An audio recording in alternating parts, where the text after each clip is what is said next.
She said she was just on her way home. From where? From work like every other day.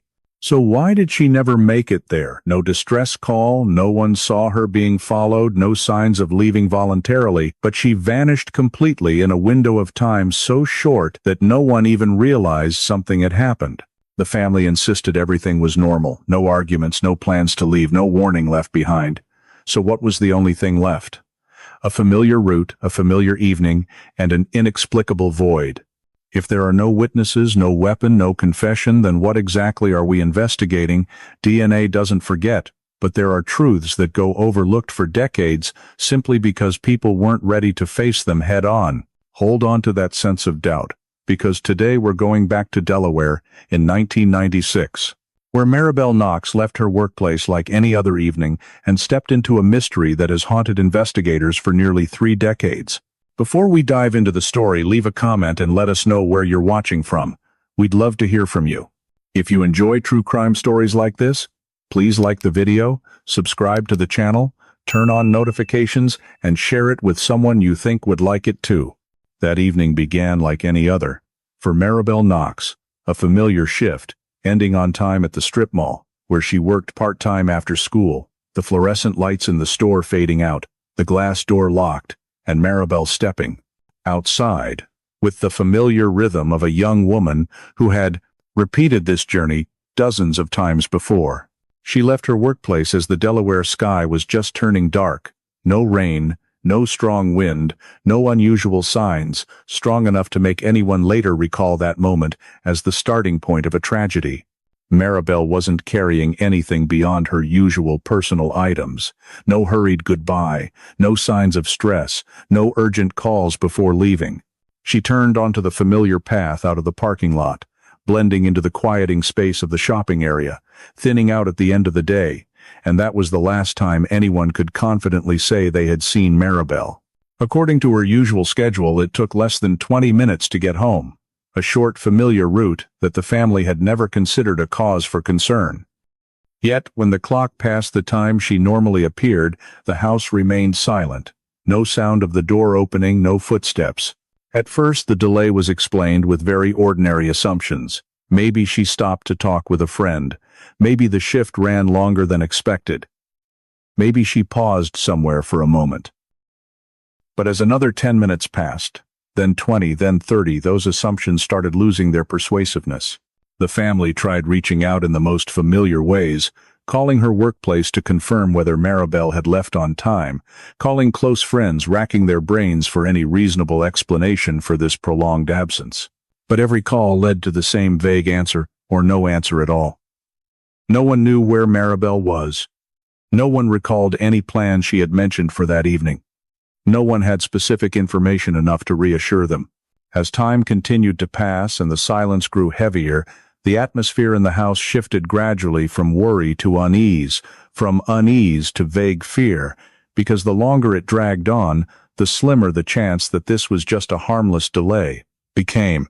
Worst-case thoughts started creeping in, even though no one wanted to say them out loud, because Maribel wasn't the type to frequently change her schedule, let alone disappear without notice. She always came home on time, always left signs of where she was, and it was precisely the complete absence of any signs that evening that made the feeling of something wrong more evident than any specific event. The family began replaying every small detail of Maribel's day, trying to piece together scattered bits of information into a meaningful picture. But the more they thought about it, the emptier that picture became because there was no data, suggesting she had turned in a different direction, decided to stay somewhere or changed plans voluntarily. When the clock passed, milestones that had never been an issue before, the worry was no longer a vague feeling but a clear realization that something had not gone as normal. Waiting turned into desperate action. Calls were made again, with slim hope that this time someone would know something previously overlooked, but the results remained unchanged. Maribel seemed to have vanished from every familiar connection in her daily life, leaving no message, no trace, no clue sufficient to explain this prolonged absence. And it was that very absence, stretching minute by minute in the increasingly heavy space of the house, that forced the family to face a decision they never thought they'd have to make in this situation.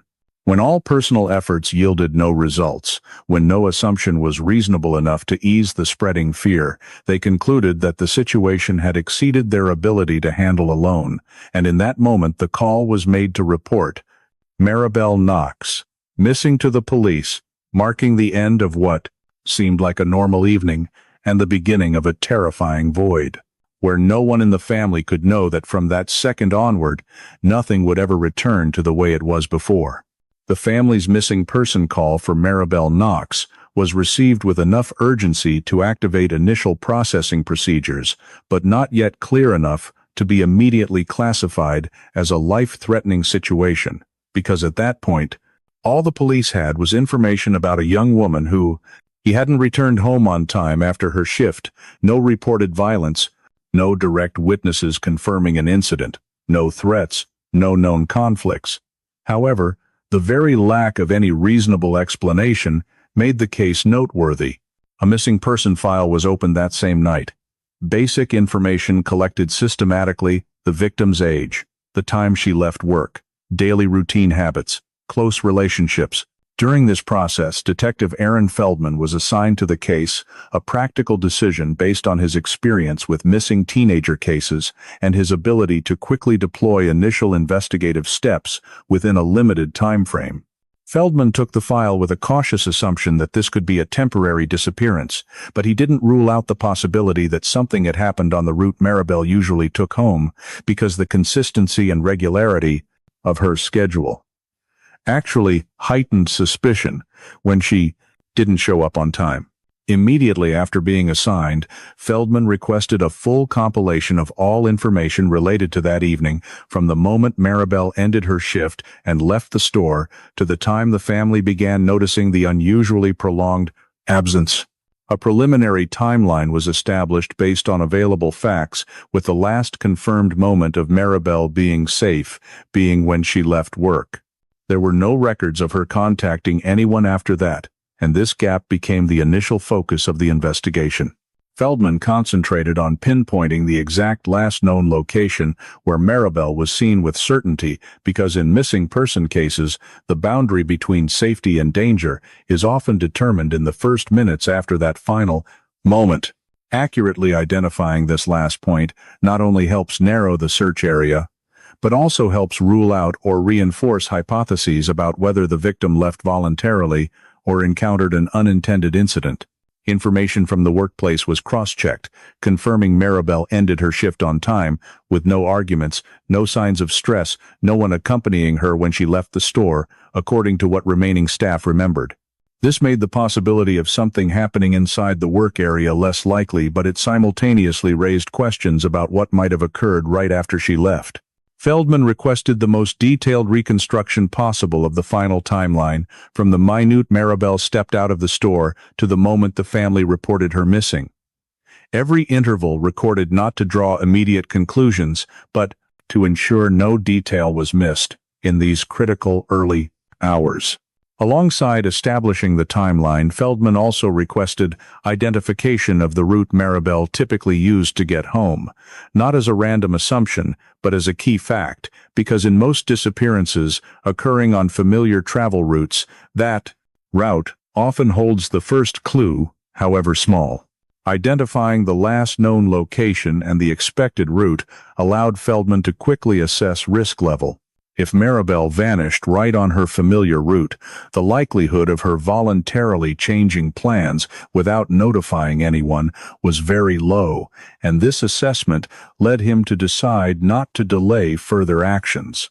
Even though the case hadn't yet been classified as clearly dangerous, Feldman still chose to launch a search that night, because experience showed that the longer time passed, the lower the chances of gathering useful information, and in cases involving someone under 18, acting early was always prioritized.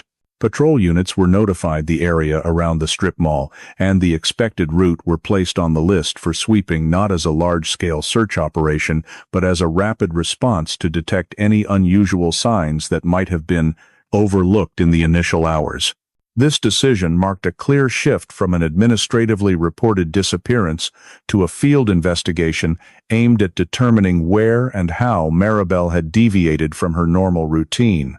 Meanwhile, Feldman maintained a cautious approach, avoiding early conclusions, because at this stage, all hypotheses needed to remain open, from the possibility of a minor incident getting lost to more serious scenarios not yet supported by evidence.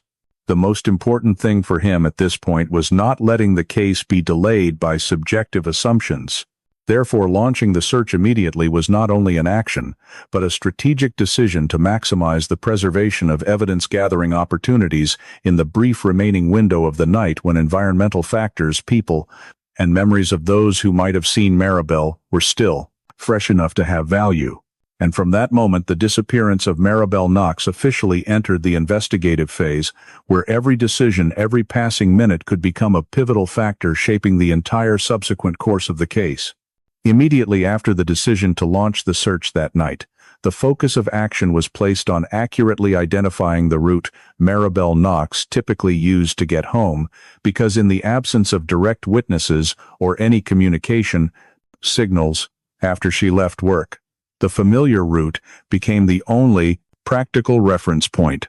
Detective Aaron Feldman requested compilation of information from the family and acquaintances to confirm Maribel's travel habits, not just the main road, but also minor variations she might use depending on the time, such as shorter turns, local shortcuts, or areas she passed through to avoid busy intersections. From that data, a basic route was mapped out starting from the store in the strip mall, extending through sections with consistent street lighting, crossing several quiet residential areas, and ending near Maribel's home.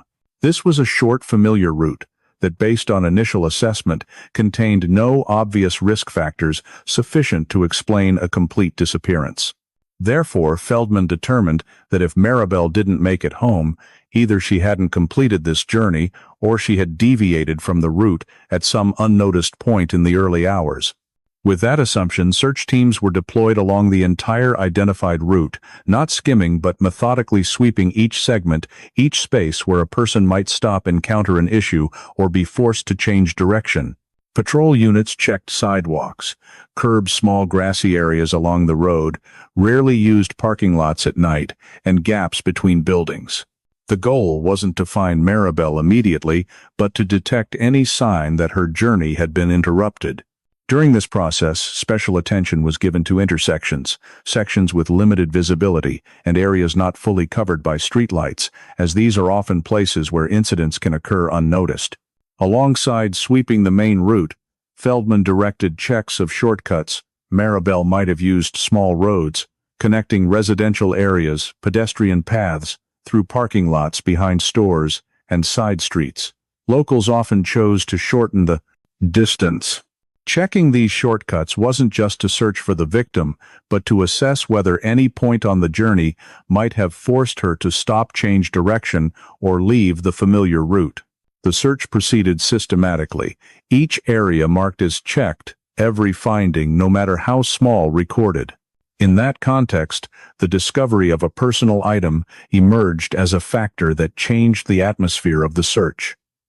This item was found at a location not exactly on the expected route, but not far enough to be immediately ruled out.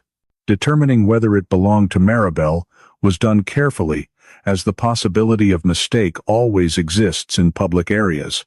However, based on the family's description and identifying features, the item was confirmed as Maribel's, and in that moment, the search shifted from exploratory to clearly suspicious, because the presence of a personal item there indicated Maribel had passed through or stopped at that spot.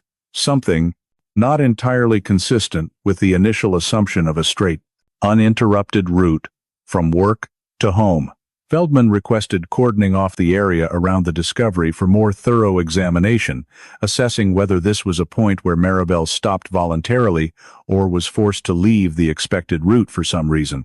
Search teams expanded the sweep radius, paying attention to small signs like disturbances on the ground, objects moved from their natural position, or any indication of recent human presence. At the same time, the discovery of the personal item also raised an important question about the entire route assumption. If Maribel had dropped or left this item there, the likelihood that she hadn't completed the journey normally became very high, leading to suspicion that the familiar route may have been interrupted at a specific point, not due to voluntary change, but by an external factor. Feldman began re-examining the entire route from a new perspective, no longer a confirmed safe path, but a series of segments with potential incident points, each needing re-evaluation based on the new evidence. The presence of the personal item not only provided a physical clue, but also altered the understanding of the sequence of events that evening, because if Maribel had left a trace here, all prior assumptions about time and space needed adjustment.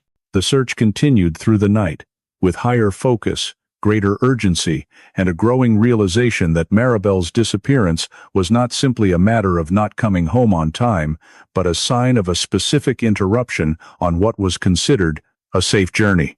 And that interruption, though not yet clearly identified, was gradually becoming the central focus of the entire search effort, as teams continued sweeping each road segment each turn, and each nearby area, in the hope that pinpointing exactly where the route was broken would be the key to understanding what happened to Maribel Knox in the brief but deeply mysterious window between leaving work and the moment the family realized she hadn't come home.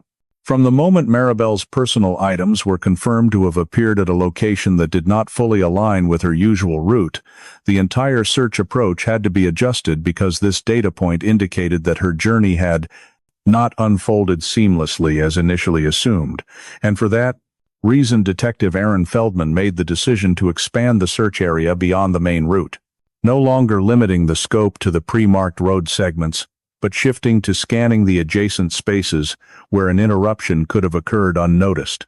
The search teams were redeployed, focusing on less frequented areas, spaces, outside the direct line of sight of well-lit thoroughfares, among which the area behind the strip mall quickly became a key point, requiring reassessment, as this was a space with a clear transitional character between the commercial zone and underutilized lots, where side paths, rear parking lots, and gaps between buildings formed a complex network that someone unfamiliar would be unlikely to enter by chance.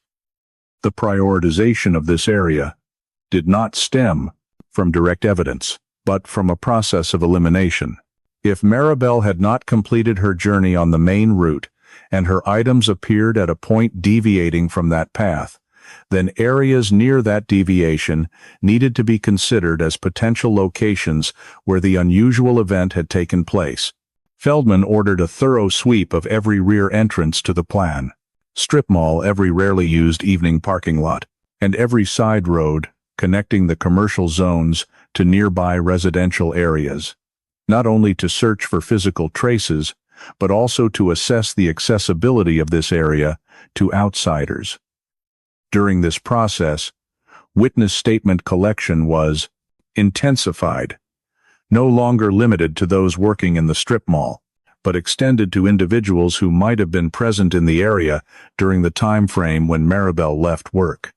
Store employees were questioned about anything they remembered from that evening, from unfamiliar vehicles in the parking lots, people loitering without clear purpose, to any detail, however minor, that might have been overlooked at the time because it did not stand out concurrently.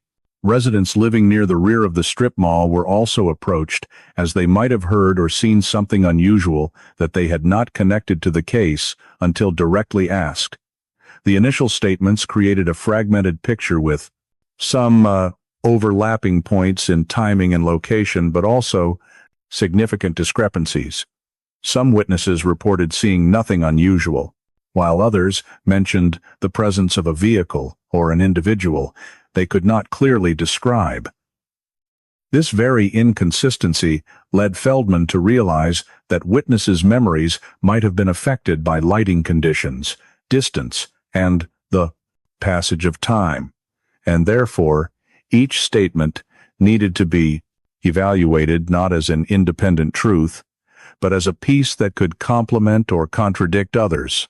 When the statements were cross-referenced, certain details began to conflict with the initial assumptions about Maribel's movements. One statement claimed a young person had been seen heading in a direction that did not match the usual route, while another mentioned a vehicle stopping briefly in the rear strip mall area, but there was not enough information to confirm whether these two details related to the same event. These conflicting pieces of information, rather than clarifying the case, made the picture more complicated, as they opened up multiple plausible scenarios without anyone having sufficient evidence to be prioritized immediately. Feldman was well aware that at this stage, the greatest risk was not a lack of information, but misinterpreting it, because assigning too much significance to a single statement could lead to erroneous assumptions. Therefore, he required that all possibilities remain open for the time being, focusing on determining whether there was any intersection between the statements, physical evidence, and the interrupted route. In the process of synthesizing the data, a hypothesis began to form cautiously, not as a conclusion, but as a reasoning framework to guide the search.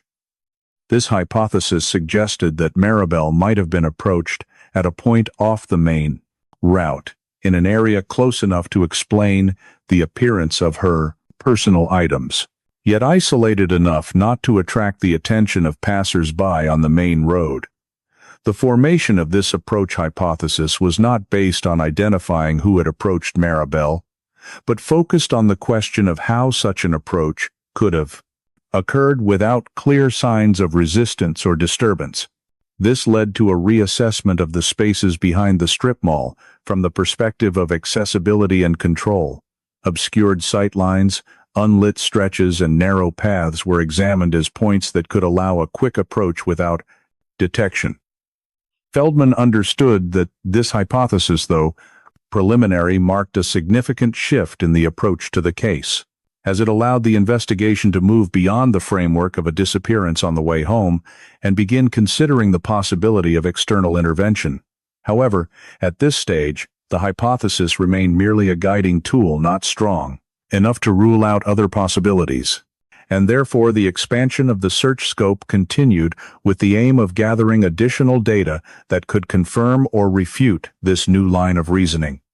While the search teams continued sweeping the area behind the strip mall and adjacent spaces, Feldman focused on connecting the scattered pieces of information not to arrive at an early answer, but to ensure that every possibility was considered systematically, because he was keenly aware that in these initial hours, the way the investigation was expanded and directed would determine whether the case moved closer to the truth or gradually slid into a chain of incorrect assumptions that would be difficult to correct later. The suspicions formed during the scope expansion quickly led the search teams to a previously overlooked area, one not directly on Maribel's usual route, but close enough to potentially relate to the interruption posited in the initial hypotheses, and it was in this space, under limited lighting and uneven terrain, that the body of Maribel Knox was discovered. The moment of confirming the victim's identity immediately ended any remaining assumptions about a voluntary disappearance or a non-serious incident, because the presence of the body transformed the entire context from a missing person search into a clearly criminal scene. The discovery, the location, was meticulously documented from the very first minutes, as it was not only the place where the body was found, but also a key factor in assessing the sequence of events leading to Maribel's death. This area was isolated from pedestrian traffic, not a place a young person would have a reasonable motive to stop voluntarily during her journey home. The distance from here to the usual route was close enough to suggest the deviation could have occurred in a very short time, yet far enough to make the possibility of the victim entering this area on her own without external influence less convincing. This very contradiction made accurately documenting the discovery location particularly important, as it raised the question of how Maribel had moved from the expected route to this point. As investigators evaluated the victim's possible movement, they focused on determining whether Maribel could have reached the location on her own, under normal conditions considering the time, lighting, terrain, and previously confirmed data. These factors did not support the assumption that she had turned into this area as a natural choice, especially since there were no indications that it was a familiar shortcut or a regular stop in her routine. The preliminary assessment indicated that Maribel's presence at this location was more likely not the result of a random decision, but the consequence of an event that forced her off her normal path, concurrently with evaluating movement possibilities. The condition of Maribel's clothing was documented in detail at the scene, not to draw immediate conclusions, but to preserve all information that could help reconstruct events. Later, the clothing showed no signs of major disarray or obvious tearing at the time of discovery. This immediately created a difficult-to-explain paradox in the context of an unnatural death occurring outside normal living spaces. Because if Maribel had encountered a serious incident, the absence of clear physical signs on the clothing raised questions about the nature of what had happened beforehand. These initial observations forced the investigators to refrain from hasty conclusions, as the scene, though confirming a death, did not immediately provide the visual signs typically seen in violent street attacks. Documenting the clothing condition was done alongside assessing the surrounding environment from the ground, vegetation to any objects that might show signs of disturbance. All were examined as factors that could help determine whether the discovery location was where the event leading to death occurred or merely where the body was placed afterward. As the initial data was synthesized, an important realization gradually became clear. The discovery, location, and body condition did not fit the scenario of Maribel encountering an incident. This compelled investigators to consider the possibility that she had been brought to this location after a serious event had occurred elsewhere, and this realization prompted the official decision to reclassify the case from a missing person investigation to a homicide. This decision was not only legal, but also marked a fundamental shift in approach. From searching for a missing person to identifying criminal conduct, motive, and individual responsibility, corresponding procedures were activated. The scene was protected more stringently, specialized units were notified, and all prior assumptions about Maribel voluntarily deviating from her normal routine were officially ruled out in that context. The discovery of the body was not only a tragic outcome of the search process, but also the pivotal point, forcing the entire investigation to be restructured from the ground up, because from this moment, the question was no longer where Maribel was, but what had happened to her in the brief period between leaving work and her body being found in a location that no one could consider coincidental. Immediately after the decision to reclassify the case as a homicide was made, the entire area where Maribel Knox's body was discovered was sealed off. According to criminal investigation protocols, no longer an open search zone, as before, but a scene requiring absolute preservation. The protection perimeter was expanded sufficiently to ensure no trace could be disturbed by unauthorized presence. Because in a scene that did not immediately provide clear signs of violence, every minor detail could prove decisive. Investigators proceeded to document the scene systematically, from the body's position, orientation, to its relationship with surrounding elements. The goal was not to seek a shocking image, but to determine if there was any irregularity in how Maribel appeared here, compared to what might be expected if she had entered the area on her own or suffered a random accident concurrently with. The lockdown evidence collection was deployed with utmost caution. Every patch of ground, every section of grass, Every object near the scene was examined for signs indicating the presence of another person around the time of Maribel's death. Investigators searched for footprints, drag marks, tire tracks, or any disturbance that might indicate movement or interaction before the body was placed there. However, what was recorded did not align with typical expectations of an outdoor homicide scene, as there were no clear signs of a struggle, no area showing soil disruption, no indications the victim had attempted to resist within the scene's boundaries. The absence of these signs did not clarify the case. On the contrary, it created a troubling paradox, because an unnatural death without evident violent traces at the discovery site suggested the event leading to death might have occurred elsewhere or under conditions that did not leave easily detectable marks. Investigators continued, expanding the sweep within the scene perimeter to search for a potential weapon. As in most homicides, identifying the instrument of death is a key factor in reconstructing the sequence of events. However, all efforts yielded no results, no object suitable to be considered a weapon. No signs a tool had been left behind or discarded nearby. Absence of a weapon at the scene further reinforced the weapon. The suspicion that the discovery location was not where the act leading to Maribel's death occurred. Or, if violence did take place here, it had done so in a way that left no clear physical traces on the surrounding environment.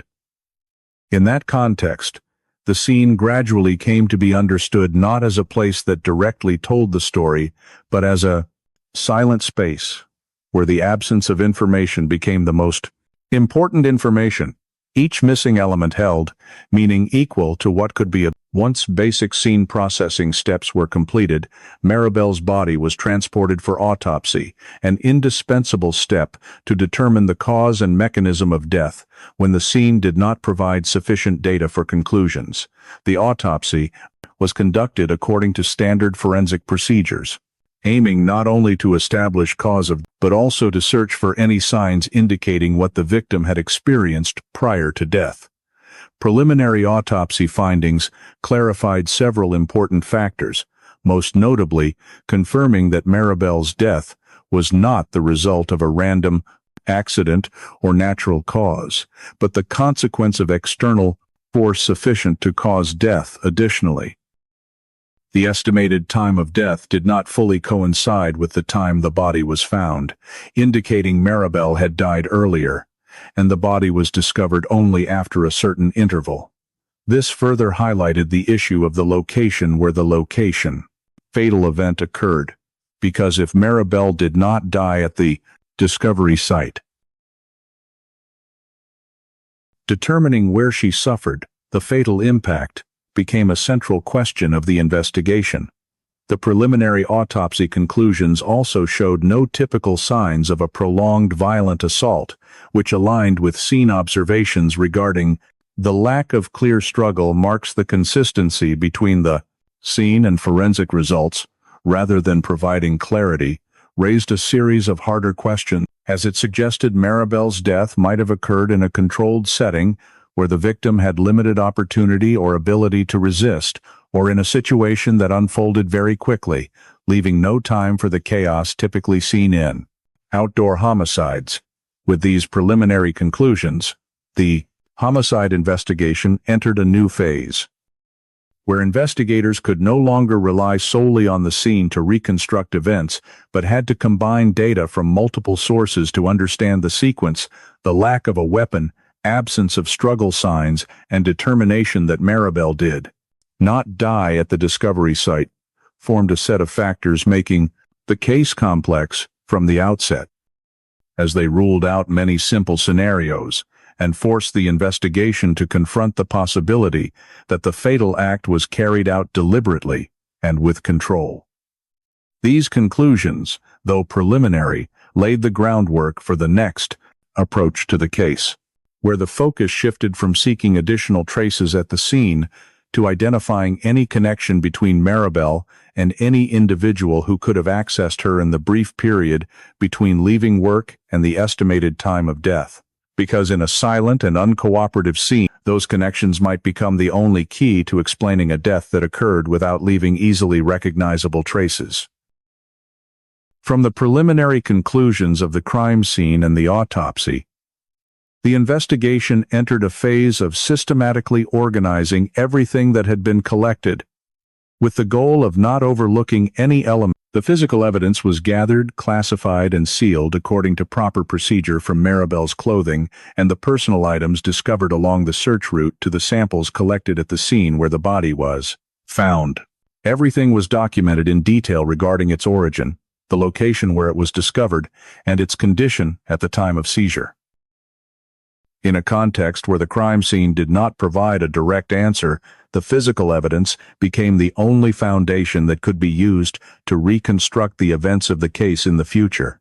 Alongside the sealing of tangible evidence, biological samples were carefully collected from the body and related items, including those that might contain traces from someone other than the victim. This work was done with the hope that forensic science could provide a clearer direction for the investigation. However, when the samples were evaluated in the context of the technology available in 1996, the limitations quickly became apparent. DNA analysis at that time still relied on primitive techniques that required a large amount of sample and high preservation quality. While many of the collected samples did not fully meet the necessary conditions to produce a complete DNA, forensic experts noted that, although there were signs of biological material from someone other than Maribel, the technology of the time did not allow for reliable extraction and analysis to identify the individual. These samples were therefore sealed and stored in the hope that in the future, when technology advanced further, they could provide answers that were currently inaccessible. Meanwhile, the investigation team continued to build and review the list of suspects based on what was known about individuals who might have had access to Maribel in the short period before her death. The list was initially quite broad, including people present in the strip mall area, those who lived or worked along her usual route, and confirmed personal relationships in Maribel's daily life. Each name added to the list came with a specific hypothesis about potential access and motive. But as these hypotheses were systematically tested, suspects were gradually eliminated due to lack of direct evidence or irrefutable alibis. The elimination process was slow and cautious, as each decision to remove a name carried the risk of mistakenly discarding a key link. However, as time passed without new discoveries strong enough to bolster any hypothesis, the suspect list narrowed until no names remained that could reasonably be pursued with the available investigative tools. Detective Aaron Feldman and his team had to face the reality that despite collecting a large amount of data, none of it was sufficient to connect into a complete chain of evidence leading to a specific individual. The absence of a murder weapon, no direct witnesses, a crime scene showing no signs of struggle, and the limitations of DNA technology created a wall that traditional investigative methods could hardly overcome. In that context, continuing the investigation in the current manner not only consumed resources but also risked leading to assumptions increasingly detached from reality. Feldman was forced to make a difficult but necessary assessment. The case had reached a point where it could not progress further without a new element emerging. The decision to shelve the file was not made lightly, as it meant acknowledging that all efforts in this phase had failed to provide a final answer to Maribel Knox's death. The case file was transferred to storage status with physical evidence preserved in the warehouse, along with full documentation and investigative notes, organized and retained to ensure that if the case was reopened in the future, those taking it over would understand what had been done and what remained unresolved. Shelving the file did not mean the case was completely forgotten, but it marked the end of an active investigation phase where every viable hypothesis had been tested within the limits of time, resources, and technology.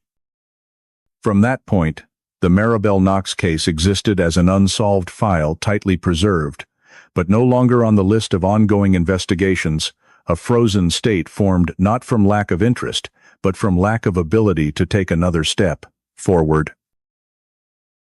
And in that state, the case entered a prolonged silence, where the answers to what happened to Maribel still lay somewhere in the sealed evidence and the unconnected data, awaiting a time when new investigative tools or a different perspective could thaw the impasse that had forced this file to be temporarily closed. The prolonged silence surrounding the Maribel Knox file did not end with a single event, but with a systematic decision. As many years passed, and old cases were reviewed in the context of significantly changed investigative standards, this once frozen file was brought back to the desk as a cold case needing to be re-evaluated from scratch, not to pick up where it left off, but to re-examine the entire previous process through the lens of what was known later. The decision to review did not stem from a specific new clue, but from the recognition that the initial approach may have been limited by the assumptions and conditions of that time. The entire file was reopened. Every crime scene report, every witness statement transcript, every investigative decision was reviewed with the question not of what had been done, but of what had been assumed to be true without full verification. In this process, errors did not appear as serious mistakes or procedural violations, but existed as logical gaps where initial assumptions had directed the entire investigation along a certain trajectory without enough data to confirm it was the only possible one. One of the first points identified was how Maribel's route had been treated as a fixed factor, when in reality, it was only a habit inferred from family and acquaintance accounts. Treating this route as a central axis had inadvertently caused other possibilities to be downplayed or eliminated early, especially scenarios in which Maribel did not. Alongside this was the assumption that the lack of clear signs of struggle at the body recovery site meant no significant violent approach had occurred. A reasonable assumption in traditional investigation, but lacking flexibility when facing more sophisticated scenarios. Re-evaluating the initial assumptions also highlighted how the technological limitations of 1996 had affected the interpretation of evidence. Biological samples that had been noted but could not be fully analyzed at the time had been placed in a passive waiting state, and over time, this waiting had turned them into forgotten elements in investigative thinking. The review showed that not all assumptions were wrong, but many had been considered solid enough not to require re-examination, and that rigidity created an investigative foundation difficult to adapt when no new leads appeared. Identifying flaws in the old investigation was thus not aimed at assigning blame, but at understanding the existing limits and how they shaped the outcome, thereby opening the way for a different approach. When the old assumptions were questioned, the entire case picture began to be viewed from a new angle. Not focused on seeking a clear motive or easily recognizable violent act, but shifting to analyzing access possibilities within a very narrow time, re-evaluating the relationship between the body recovery location and surrounding spaces, not as separate points, but as parts of a chain of events that may have unfolded quickly and under control. Re-evaluating initial assumptions also led to reconsidering the role of witnesses, not to seek new statements, but to understand how contradictions and gaps in prior statements had been handled.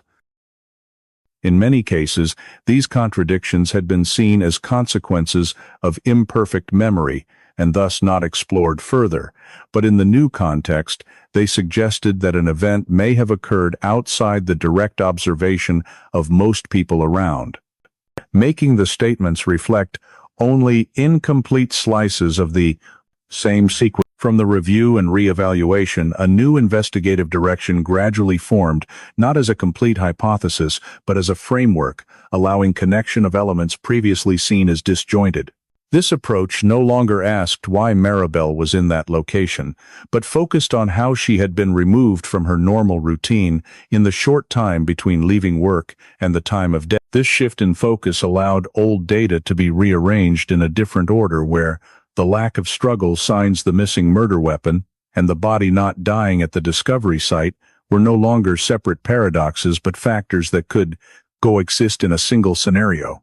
Determining the new investigative direction was not conclusive, but it created a foundation flexible enough to continue analysis without being bound by assumptions that had previously framed the investigation. And in that moment, the Maribel Knox file shifted from preserved status to rediscovered status, not by immediately adding new data, but by looking again at what already existed, with a different frame of reference, where every old detail had the potential to take on new meaning if placed in the right. From the foundation of reviewing the entire file and identifying limitations in the old approach, the investigation was restructured in a more systematic direction, starting with reanalyzing Maribel Knox's travel route no longer as a default habit, but as a series of spaces that could be intervened at.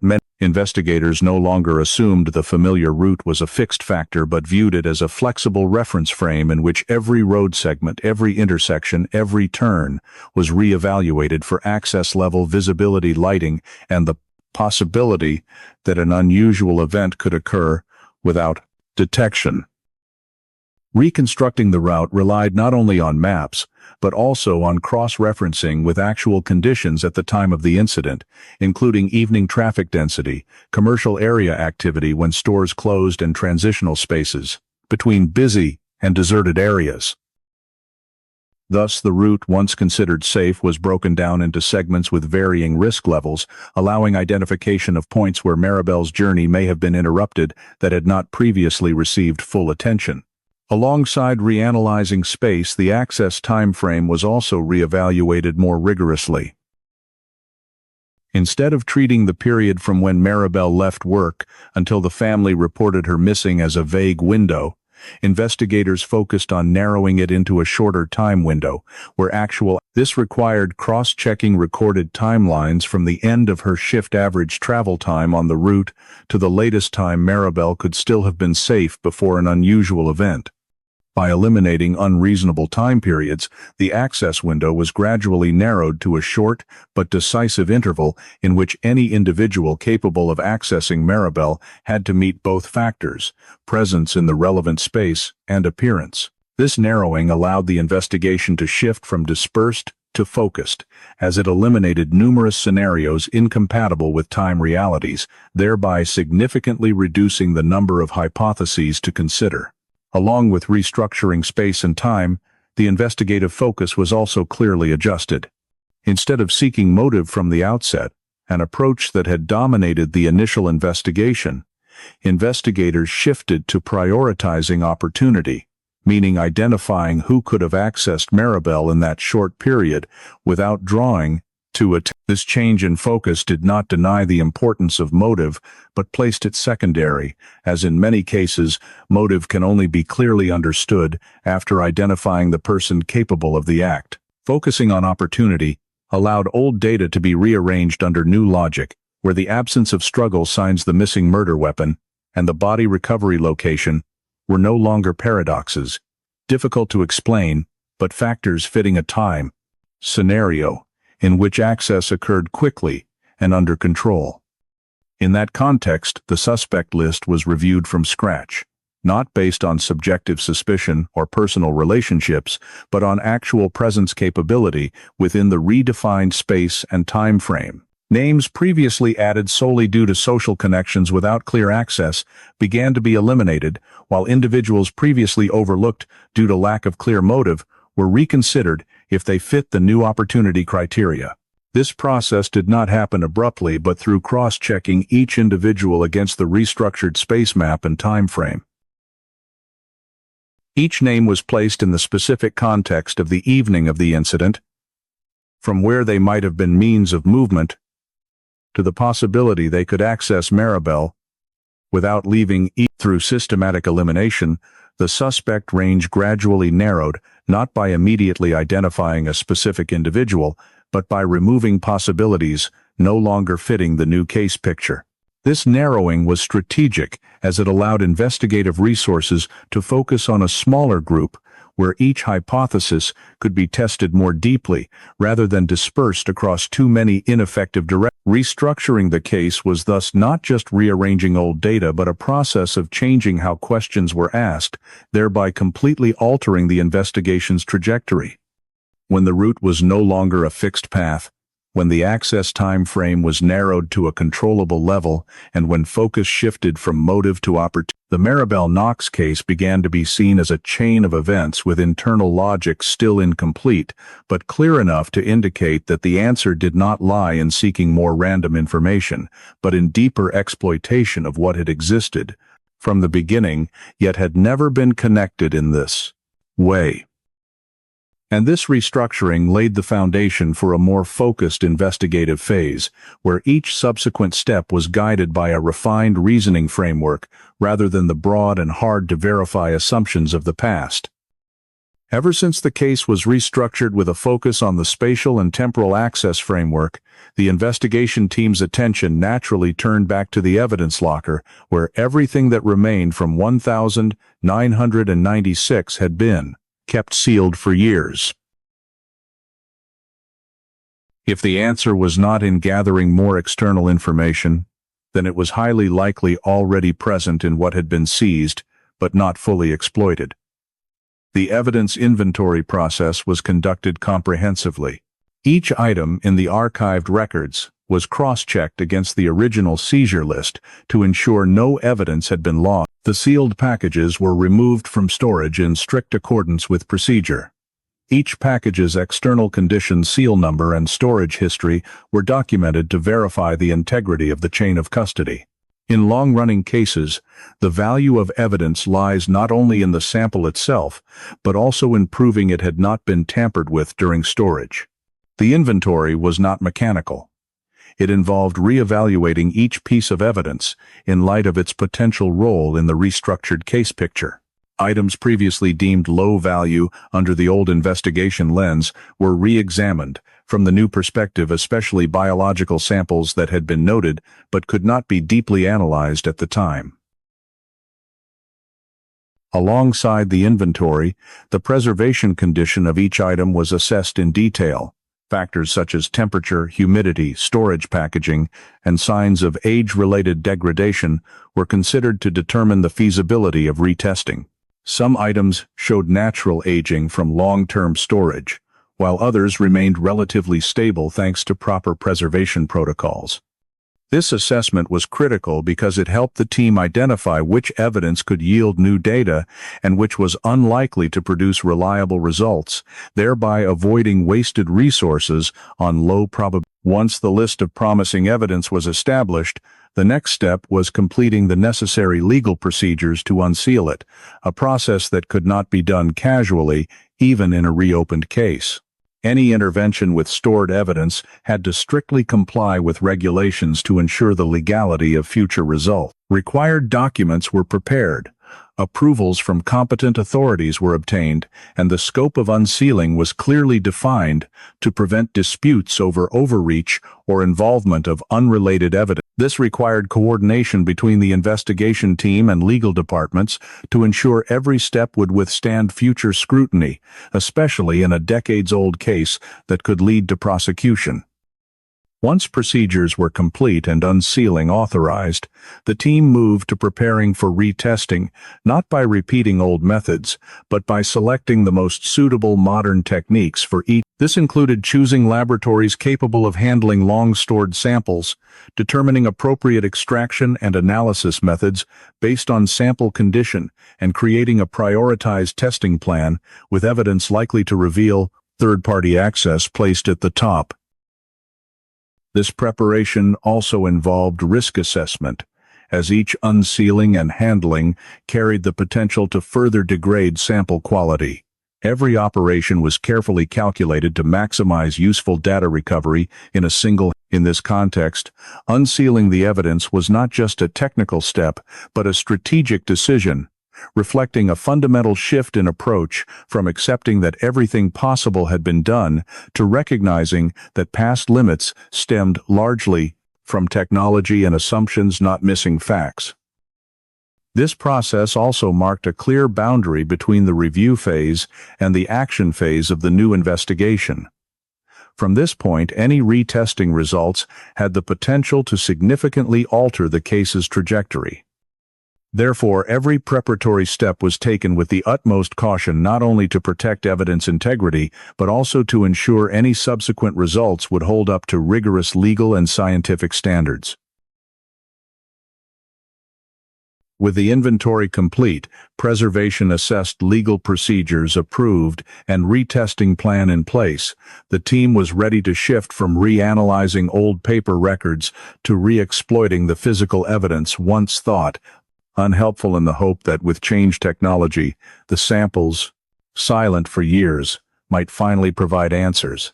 The original investigation never had the chance to. After the retesting plan was finalized and samples unsealed per protocol, the investigation's focus shifted to DNA analysis, a step seen as having the greatest potential to break the deadlock that had persisted since. The selected biological samples for retesting were chosen not by quantity, but by their ability to reveal third-party access to Maribel Knox. Each sample was processed using modern techniques suited to its preservation state, aiming to maximize genetic data extraction despite the years past. Analysis occurred under strictly controlled conditions to minimize cross-contamination risks or further sample degradation. As with decades-old samples, every handling could affect. Forensic experts concentrated on extracting biological traces likely to contain non-victim DNA, since such traces, if present and viable, could yield an independent genetic profile. Extraction proceeded step by step, from identifying the most promising sample areas to removing interference factors to isolating the needed genetic material. In many cases, recovered DNA amounts were tiny, requiring advanced amplification techniques to generate sufficient data for analysis. Success was not guaranteed, as not all samples retained viability after so long. However, as analysis progressed, some samples showed positive signs, allowing experts to construct a male DNA profile that did not. Successfully extracting a male DNA profile was a major turning point, the first time since the crime that the investigation had a specific identifying element independent of statements or hypotheses. The profile was built on standard genetic markers, sufficient for comparison against existing criminal. After reliability checks and ruling out contamination, the male DNA profile was submitted for matching against the National Criminal Database, a logical step to determine if the trace lever had prior justice system contact. Matching followed current standards, ensuring independent verification. Given many cold cases solved via database, HIT's initial expectations were for a match, or at least a lead to an individual. However, results showed no matches in the criminal database. This did not provide immediate resolution, but created a dual state. It ruled out the trace lever as a previously convicted or profiled offender, while confirming the profile as a unique entity not previously recorded. This held key implications, suggesting the perpetrator, if linked to this profile, might be someone without prior criminal justice. The non-match forced adjusted expectations. The path to a suspect would not follow the standard database hit route, but require alternative ways to exploit the extracted profile. Still within this phase, confirming no criminal database match achieved an important goal, validating that the long-sealed biological evidence truly contained valuable information. The existence of a clear DNA profile, though unattached to a name, gave the investigation a new anchor around which other facts could be reorganized objectively and verifiably. In this context, DNA analysis held not just technical but strategic meaning, allowing the investigation to move beyond old assumptions into a science-centered phase. The non-match, rather than closing doors, opened a different path, where the profile's value lay not in immediate identification, but in narrowing scope and eliminating incompatible scenarios. In this state, the male DNA profile became a pivotal piece, not for answering who yet, but for confirming the who question remained open on firmer scientific ground. This marked the end of pure analysis and laid groundwork for next steps, where the DNA profile would actively guide the investigation rather than remain, confirming that the male DNA profile from the evidence did not match any criminal database, forced the team to face the reality that traditional matching methods had reached their limit. To further exploit the profile required a different approach. Thus, the decision to apply genetic genealogy was made as a strategic move to expand the search beyond individuals already in the justice system. This decision was not rushed, but based on assessing the extracted profile as high quality enough for distant kinship analysis, while current legal frameworks permitted its use in unsolved, serious cases. Applying genetic genealogy marked a significant investigative mindset shift from seeking direct matches to tracing backward through genetic lines to identify blood. The process began by uploading the male DNA profile to suitable platforms to search for distant genetic connections, not to immediately identify a specific person, but to build a set of relationships, potentially tracing back to a common lineage. Initial results did not appear as a neat list, but as a complex network of individuals with varying genetic similarity levels from relatively close connections to very distant ones, suggesting only shared ancestry. From this network, family tree construction started a process combining genetic data analysis with public information research to map intergenerational relationships. Each family branch was built gradually, starting from clearer connections and expanding to side branches, aiming to find convergence points leading to an individual or small group fitting the case profile. In tree building, eliminating unsuitable branches was as crucial as identifying promising ones. Branches were evaluated on multiple criteria, including gender, age at the time of the crime, and geographic presence in the restructured time frame. Branches leading to mismatched individuals were quickly discarded to avoid diluting focus. This systematic elimination helped narrow the search and clarify the overall tree structure. As unsuitable branches were removed, the genetic picture sharpened remaining connections, converging on specific family branches, likely containing the trace lever, significantly narrowing the suspect pool from the initial. This narrowing was directional rather than conclusive, as genetic genealogy does not directly name identities, but provides scientifically grounded possibilities for further traditional investigation. Yet even at this stage, the difference from prior approaches was clear for the first time since reopening.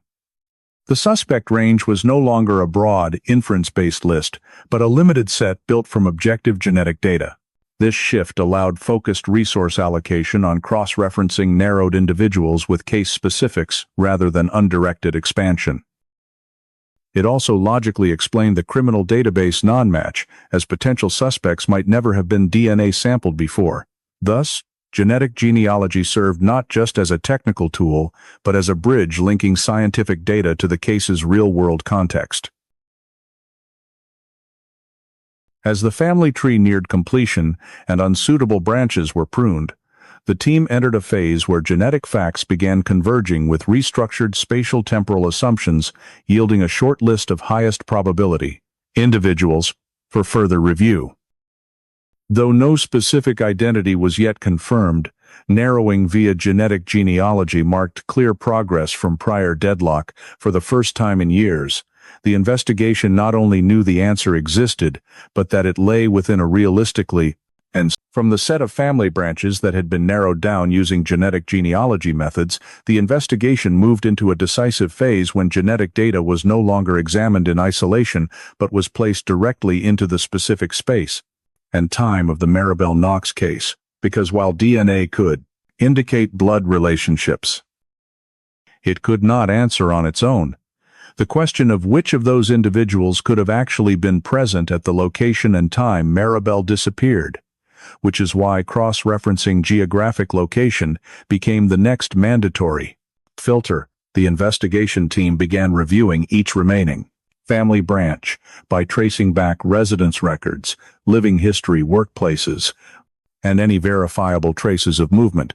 The goal was not to find an exact address immediately, but to determine whether any branch had absolutely no reasonable connection to Delaware branches with fixed residence history in distant states, no signs of travel, and no relatives living in the relevant area, were quickly eliminated, because the likelihood of them being at the scene at the time of the crime was extremely low.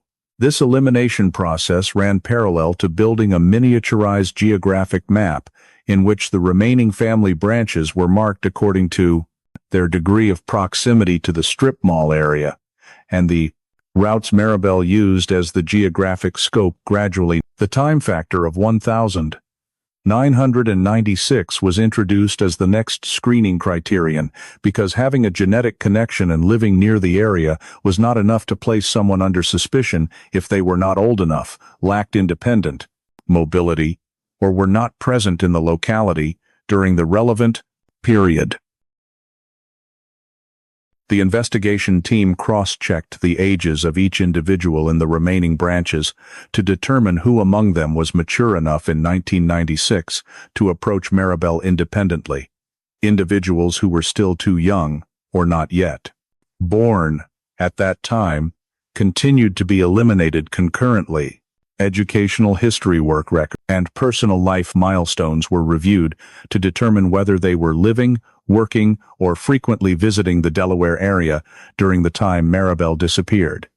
This matching required extreme caution because past residence data was not always complete or consistent, so the investigation team had to rely on multiple sources to cross from public records and administrative data to supporting documents reflecting an individual's actual presence in a specific area. When the geographic and temporal factors were overlaid, the picture began to become clearer, no longer an abstract genetic network, but a set of specific individuals who could be placed in the spatial context of Delaware in 1996, thereby making the identification of the suspect's living area a strategic step. The investigation team focused on individuals who not only had a matching genetic connection, but also had a history of living or operating within a close enough range to explain the possibility of approaching Maribel in the reconstructed time frame. Cases with only indirect or discontinuous geographic links were rated lower than individuals with a stable presence in the area. Determining the living area did not stop at noting addresses, but also included assessing the individual's level of familiarity with the surrounding environment. Because approaching a teenage girl on a familiar route without drawing attention required a certain understanding of the space-side paths and less noticed areas when the geographic data was cross-referenced with old 1996 investigation files. Some details previously considered insufficiently important began to take on new meaning. Vague notes about the presence of strangers, vehicles briefly appearing in the area, or statements that did not fully match were recontextualized with the specific individuals under consideration. This process was not aimed at immediately proving someone's involvement, but at determining whether there was a reasonable overlap between the genetic data, geographic location, timing, and details that existed in the old files. It was in this cross-referencing process that the concept of a potential suspect began to form more clearly, not as a conclusion, but as a convergence point of multiple independent factors. A potential suspect was not identified based solely on genetic match, but had to simultaneously satisfy geographic and temporal, meaning being at or near the crime scene area in 1996, and having the ability to approach Maribel in the identified short time frame. The emergence of a potential suspect was therefore the result of a prolonged and systematic elimination process, where each incompatible possibility was removed, until only individuals remained that were hard to explain as random coincidence. Although at this stage there was no direct evidence linking the potential suspect to the crime. Identifying an individual who converged on enough key factors marked a significant turning point in the investigation because it allowed the team to shift from handling abstract data to evaluating a dozen specific person in the real-world context of 1,900, thereby opening the possibility for deeper verification using traditional investigative methods within the framework of this phase. Geographic clues were not seen as the final answer, but they served as the necessary bridge between genetic science and the reality of the case, helping the investigation cross the boundary between data and people, and turning a once frozen cold case file into a focused chain of reasoning where each subsequent step could be guided by the clear intersection of DNA, space, and time. Once the geographic clues converged on sufficient spatial and temporal factors, the cross-referencing process began to shift from screening abstract groups to reviewing specific individuals who could have been present in the crime area. In 1996, and it was in this review step that the name Caleb Morin gradually emerged, not as a completely new discovery, but as an old piece that had existed in the files but had never been placed in its proper position.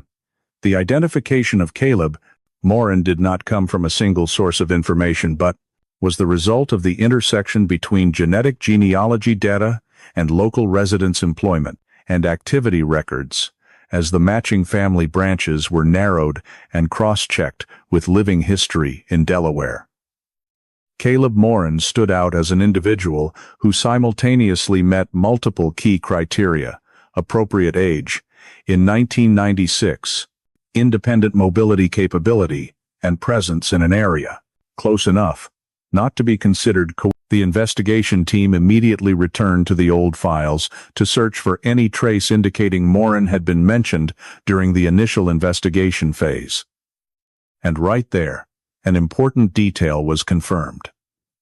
Caleb Morin had indeed appeared in the 1996 files, not as a primary suspect, nor as a deeply investigated subject. Morin's appearance at that time was tied to geographic location and presence in the area, but due to lack of clear motive and no direct evidence, his role was quickly downgraded to secondary and not pursued fully. The discovery that Morin had appeared in the old files created a dual effect on play. On one hand, it reinforced the validity of the new investigative direction by showing that genetic data and geographic analysis were leading to an individual who had once been in the initial investigation's field of view. On the other hand, it forced the team to confront the unavoidable question of why this name had not been examined more deeply at the time. To answer this question,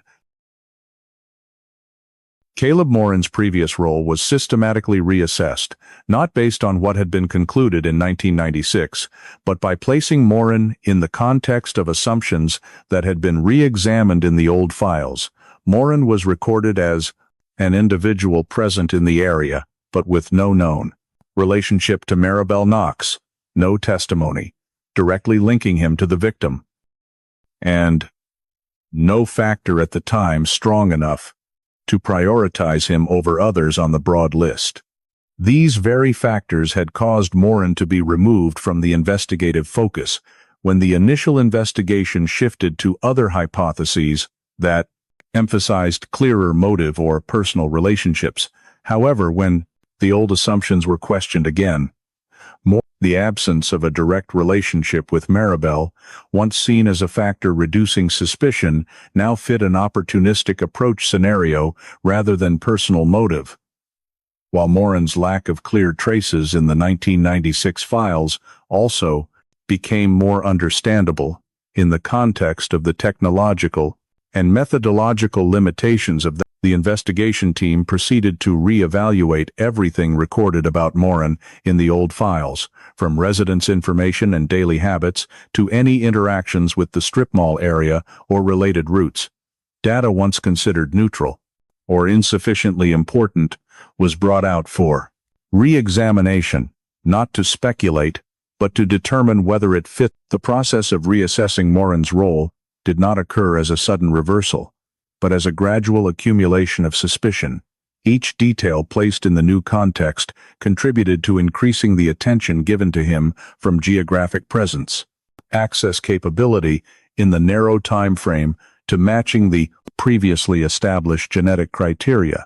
When these factors were stacked together, Caleb Morin was no longer a faint name on the old list, but became an individual converging enough conditions to be taken seriously. Raising the level of suspicion did not mean concluding guilt, but reflected a change in evaluation from viewing Morin as a peripheral individual to seeing him as a potential intersection point of important data. This elevation led to adjusting investigative priorities.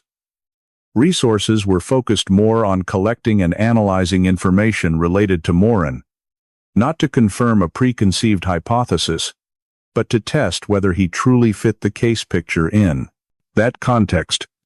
Discovering that Morin had appeared in the 1996 files was not seen as incriminating evidence, but as a sign that the new investigative direction was returning to points once overlooked, and this very return highlighted the value of restructuring the case, because it allowed names, once sidelined, to be re-examined fairly and systematically. Raising the suspicion level toward Caleb Morin was therefore the natural result of a chain of analysis based on science and investigative logic rather than an emotional reaction or pressure for quick answers, and at this point Morin was placed at the center of a new review cycle, where all old assumptions were suspended and all data had to be re-evaluated from scratch in the changed context. This shift marked an important advance in the investigation, because for the first time since the case was reopened, a specific individual was identified, not just for genetic or geographic fit, but for the convergence of multiple independent factors that had existed since 1996, but had never been connected in this way. And although at this stage there was no final conclusion, the emergence of the name Caleb Morin from the old files made it clear that the answer to the case might have always been within reach, only needing a different perspective to recognize and properly focus on it. As the level of suspicion toward Caleb Morin was raised systematically, the investigation's focus shifted to reconstructing the night of the crime, not as a speculative story, but as a space-time problem to be solved with specific data. And the first step in this process was analyzing Morin's schedule on the exact evening Maribel Knox. The investigators did not seek a complete statement from the start, but began by collecting verifiable activity milestones from where Morin lived, travel habits, work, or daily activities in 1996. This information was cross-checked with administrative records, archive data, and remaining indirect notes to build a basic schedule framework. Initially, this framework appeared seamless and showed no obvious abnormalities. However, when placed in the restructured time frame of the Maribel Knox case, gaps began to appear not as complete disappearances, but as periods of time not confirmed by any independent source.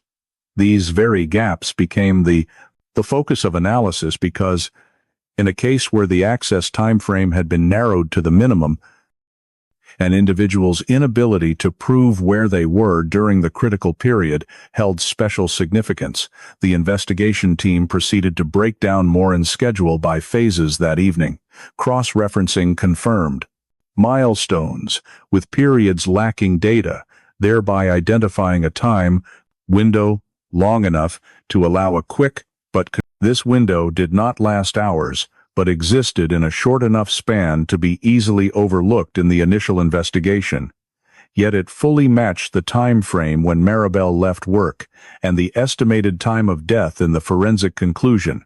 Discovering the time gap did not prove anything on its own, but when placed alongside other established factors, it began to take on different meaning. Because this gap notably overlapped with the period Maribel could have been approached on, the reanalyzed route, the investigators proceeded to match that time gap with Maribel's milestones from when she ended her shift. Began the journey home to the latest time she could still have been safe. This overlap was not perfect to the minute, but tight enough because if Morin was not in the area or lacked access capability during this period, the coincidence would quickly break down when cross-checked with other data. Conversely, the fact that the timelines of both sides could overlap reasonably made the approach hypothesis stronger than previous. Scenarios considered next. The investigators placed Morin's schedule in the specific space identified in prior sections, assessing whether in that time gap he could travel to the strip mall area or nearby routes. Factors such as distance, common means of transportation at the time, and evening traffic conditions were included in the analysis to determine. The results showed the time gap was sufficient for Morin to be in the area, approach Maribel and leave without needing to perform any unusual actions that would draw attention. This feasibility was not only evaluated theoretically, but also based on how the route and auxiliary areas had been reanalyzed in the case restructuring process, where spaces out of sight and low traffic areas played a key role in allowing a quick approach without leaving clear physical traces when Morin's schedule was placed against Maribel's estimated time of death. A notable intersection appeared. The determined time of death fell entirely within the period Morin lacked, and this eliminated one of the biggest barriers that had kept him from deeper consideration in 1996, because at that time, the death time frame was still broad and imprecise, making the gap in Morin's schedule not prominent enough to notice now. With re-evaluated forensic data and a narrowed time frame, this gap became an unavoidable factor. The matching process did not stop at confirming overlap, but also aimed to assess the consistency of the approach hypothesis across the entire case. Picture the investigators examined whether an approach in this time gap could explain factors once considered paradoxical, including no clear signs of struggle, no weapon found, and the body not dying at the discovery location. When placing the quick and controlled approach hypothesis at the center, these factors began to connect logically, because an approach occurring in a short time, in a hidden space, and with surprise, could prevent the victim from reacting strongly, thereby explaining the absence of typical physical signs. Strengthening the approach hypothesis was therefore not based on a single piece of evidence, but on the convergence of multiple independent factors: schedule with gaps, time overlap, geographic access, capability and fit with scene characteristics, and forensic conclusions. When these factors were stacked together, the approach hypothesis was no longer a vague guess, but became a scenario with higher explanatory power than any previously proposed. Although at this stage, the investigation still had no final conclusion. Reconstructing the night of the crime in this way created a clear logical axis for continued verification, because for the first time, investigators could say that if Morin was the one who approached Maribel, then the manner and timing of that approach fully matched what had been established by data, rather than by emotional inference. This very fit caused the approach hypothesis to be strengthened to a high degree enough to move the investigation to a more focused phase, where the goal was no longer searching for additional possibilities, but rigorously testing the constructed scenario to determine whether it could withstand every challenge.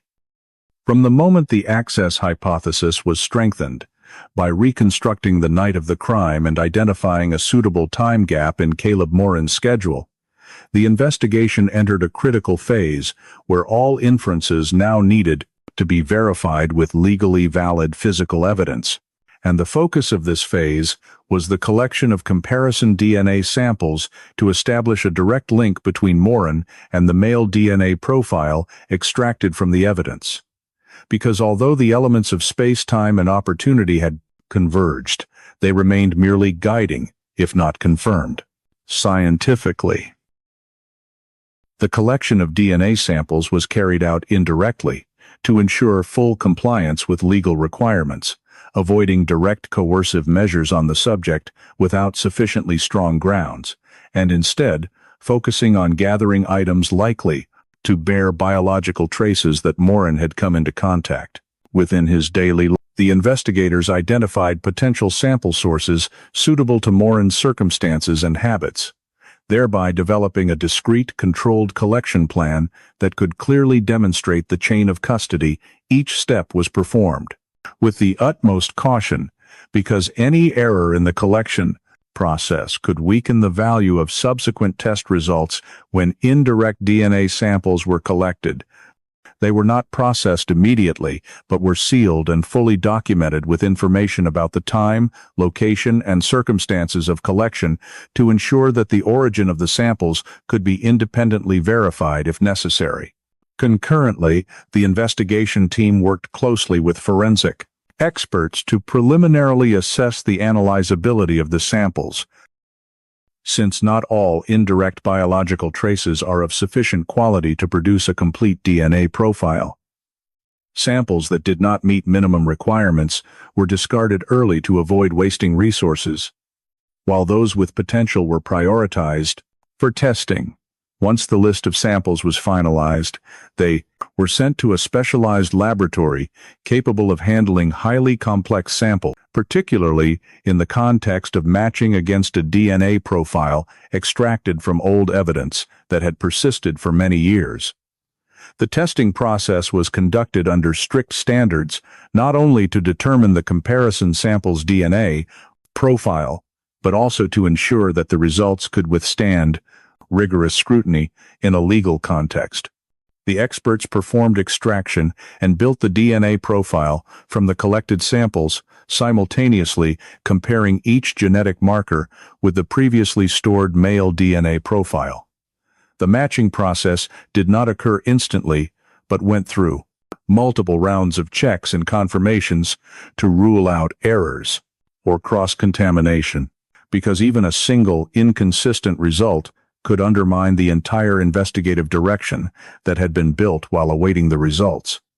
The investigation team maintained a cautious stance, making no public assumptions about the likelihood of a match, as they were well aware that premature expectations could lead to errors in assessment if the results were not as hoped.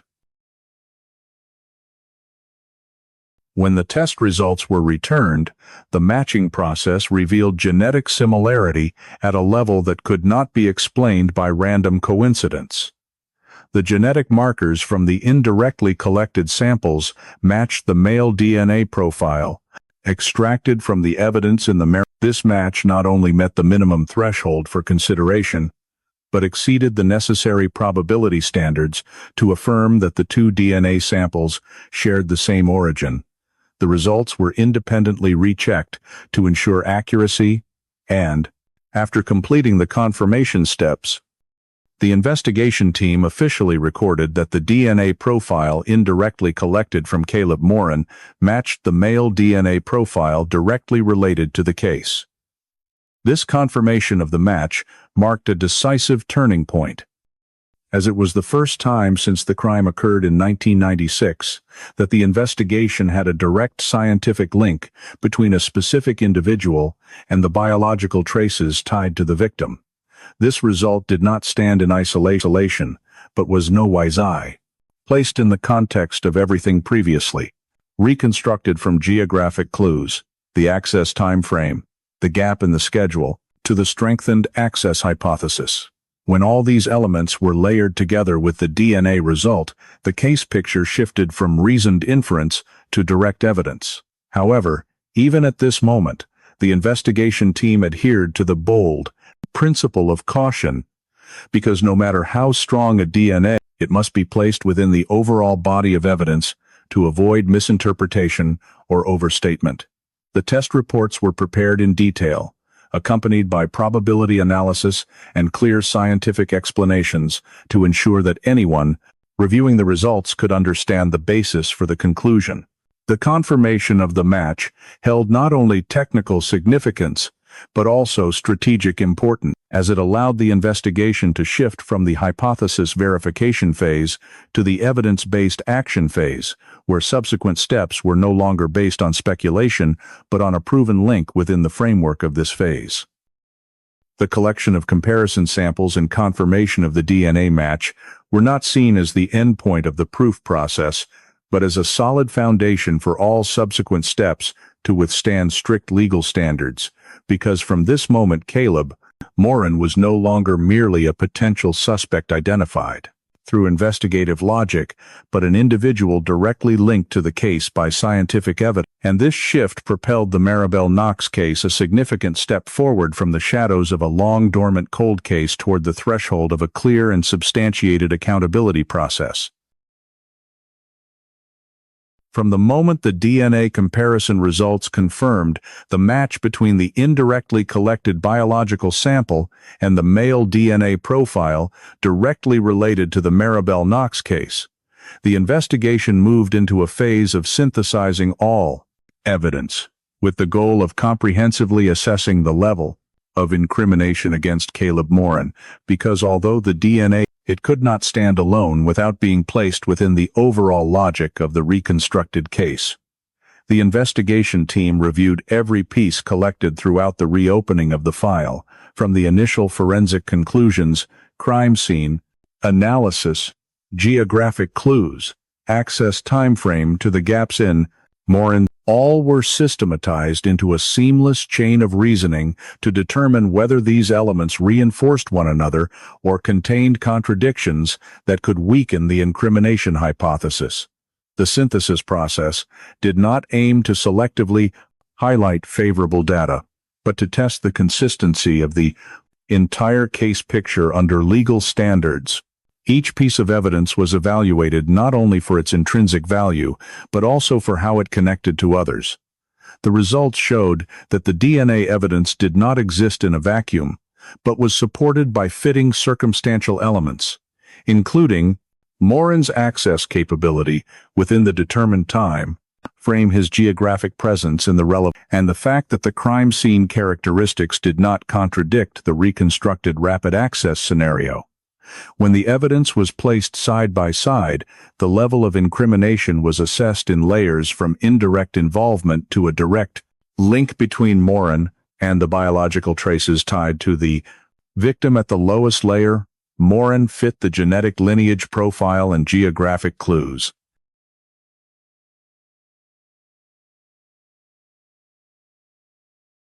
At the intermediate layer, his schedule gap matched the estimated time of death for Maribel, and at the highest layer, the DNA evidence confirmed Morin's biological presence in the context of the crime.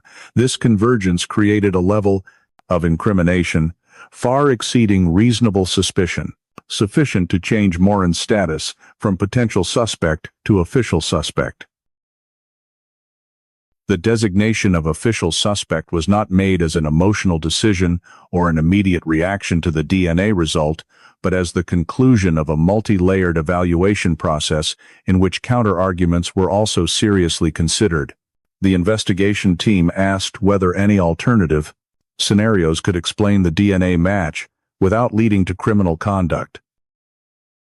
And when these scenarios were analyzed in the specific context of the case, none were strong enough to explain the entire chain of data without creating new contradictions. This self-verification process further reinforced the reliability of the conclusion that Caleb Morin was the primary suspect in the Maribel Knox case. Once the official suspect's identity was established, the investigation's focus shifted to preparing the legal file, a step requiring absolute precision, because any error in this phase could affect future prosecution viability. The investigators worked closely with the legal department to arrange all evidence in logical order, ensuring that each piece had a clear origin, a fully documented chain of custody, and that interconnections between evidence were presented coherently. Preparing the file went beyond mere document compilation to include assessing how each piece of evidence might be challenged in court, thereby strengthening vulnerable points with supporting documents or expert analysis.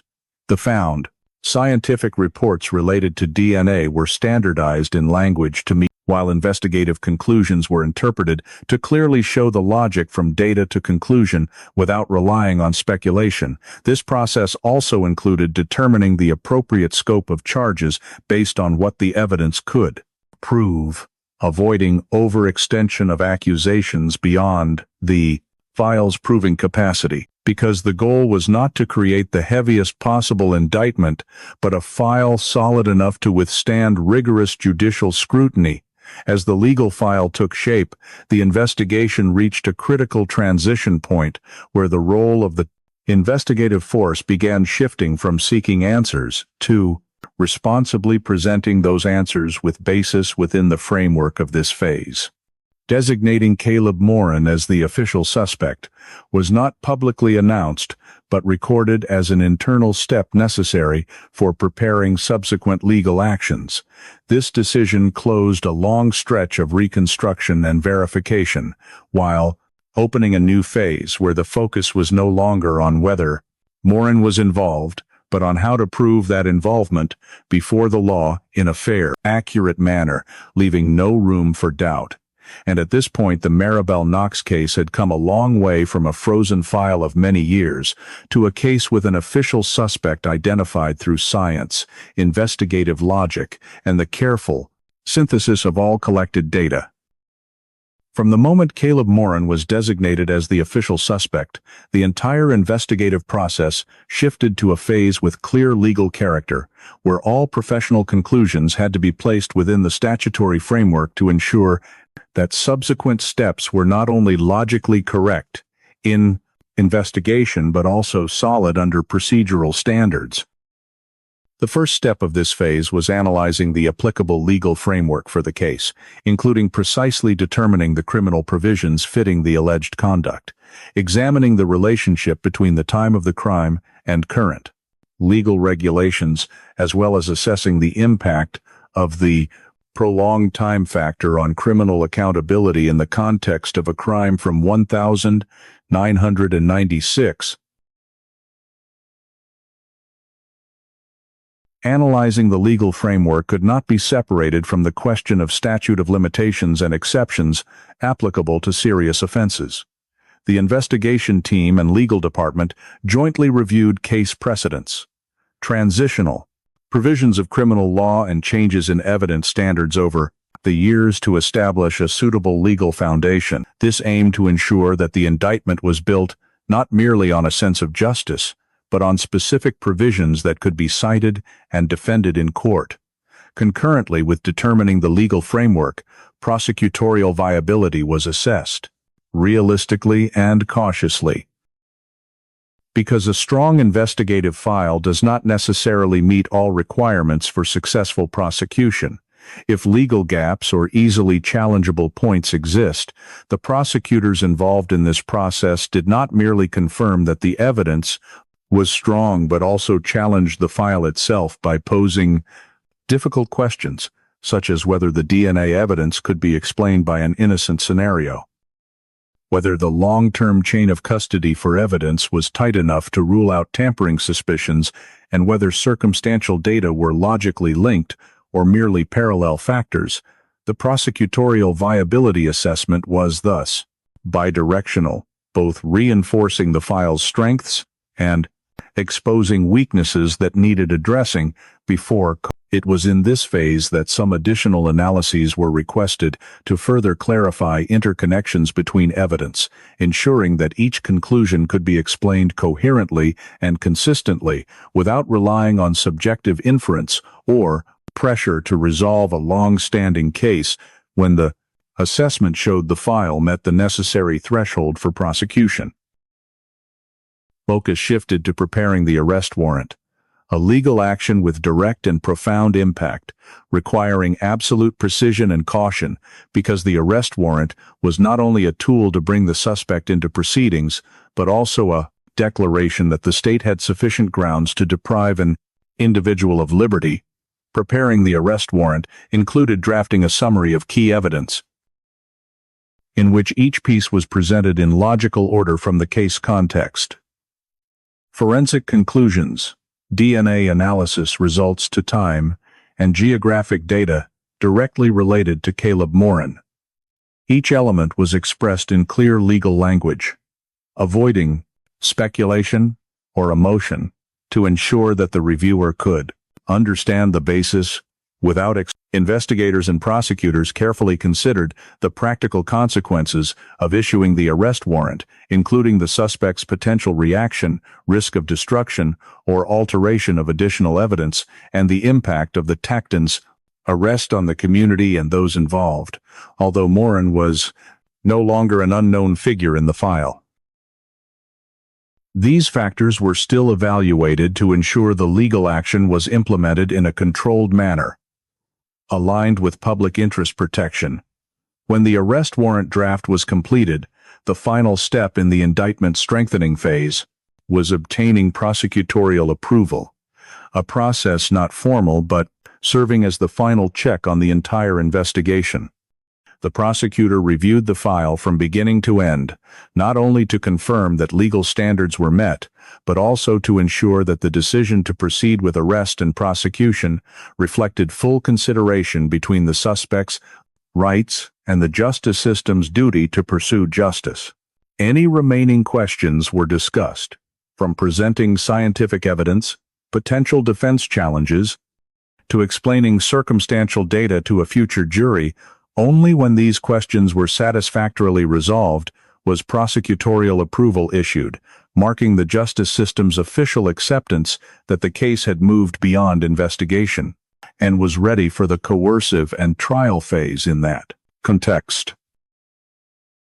Strengthening the indictment was not merely a technical preparation step, but a process of transforming a years-long chain of investigative analysis into a specific legal action capable of withstanding close court and public scrutiny.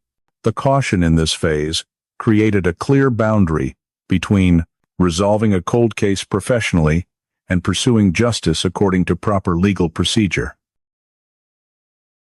ensuring that when subsequent steps were taken, they were based not on pressure or expectations, but on a fully verified and approved legal and evidentiary foundation. From the moment the indictment was solidified and the arrest warrant was approved through proper legal procedure, the investigation into the Maribel Knox case officially entered the phase of public action, where all the analysis, reasoning, and evidence accumulated over many years were transformed into a specific coercion. The execution of Caleb Morin's arrest was planned meticulously to ensure safety, legality, and the preservation of evidence. The involved units coordinated closely to determine the appropriate time and location, avoiding any factors that could lead to unnecessary escalation or risks to those around.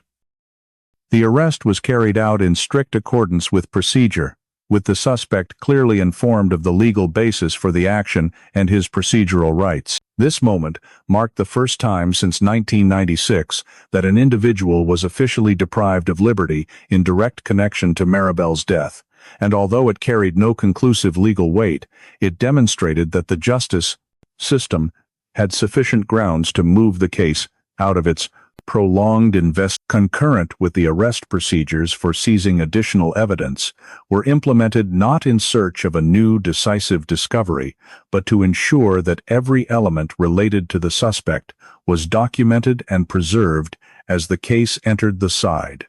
Personal items, documents, and objects potentially relevant were seized within the approved scope, with each step conducted under strict supervision to maintain the chain of custody and avoid any disputes over the legality of the collection.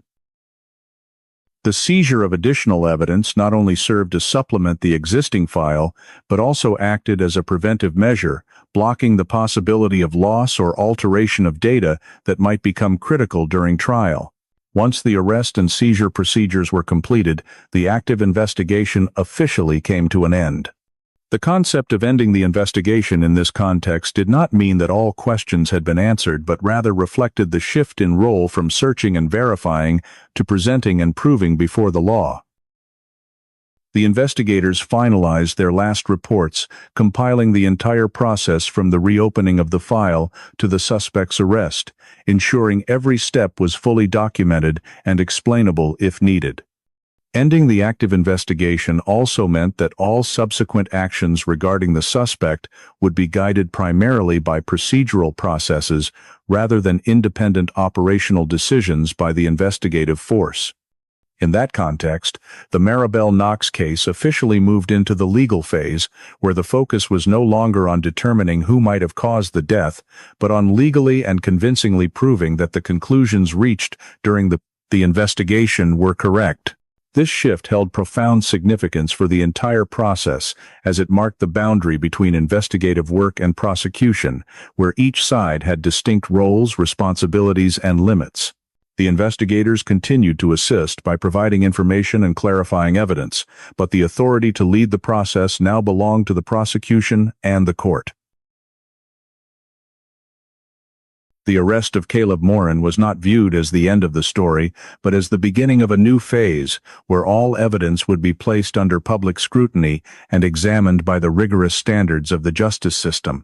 In this moment of transition, the case had come a long way from a frozen file where data existed in fragments and without direction to a case with a suspect in custody based on the convergence of science, investigative logic, and legal framework. That very transformation reflected the nature of justice in cold cases, not stemming from a single discovery, but from persistence, caution, and willingness to re-examine the past with new tools and perspective. As the suspect entered the procedural process, the active investigation closed its historical role, leaving behind a file that was organized, standardized, and ready for the next phase, where the question was no longer whether the case could be solved, but whether what had been discovered could be proven fairly and convincingly before the law. And it was at this point that the Maribel Knox case crossed the boundary between investigation and trial, carrying the full weight of years of waiting and the justice system's responsibility to bring the truth. From the moment Caleb Morin was arrested and the active investigation officially concluded, the Maribel Knox case entered its most decisive legal phase, where all investigative results had to be transformed into a tightly structured prosecution file capable of withstanding rigorous court scrutiny and the inevitable skepticism. The first and most important task in this phase was perfecting the indictment not merely as a document of accusation, but as a legal roadmap accurately reflecting the entire case progression from Maribel's disappearance to the DIVDID suspect's arrest. The prosecutors reviewed the entire investigative file, clearly separating proven facts from inferences used during investigation, but insufficient for inclusion in the indictment. The goal of perfecting the indictment was not to recount the full story in detail, but to clearly define the elements of the crime that the prosecution must prove from the act, the consequences to the causal link between Morin's alleged conduct and Maribel's death. Each element was cross-checked against specific evidence, ensuring every assertion had a clear legal and scientific foundation. In the context of a decades-long cold case, perfecting the indictment required special caution in handling the time factor, as defense counsel could exploit the gap between the crime and prosecution to cast doubt on evidence. Reliability. Thus, the indictment was constructed to emphasize that the delay did not stem from investigative shortcomings, but from objective limitations in technology and forensic methods in 1996.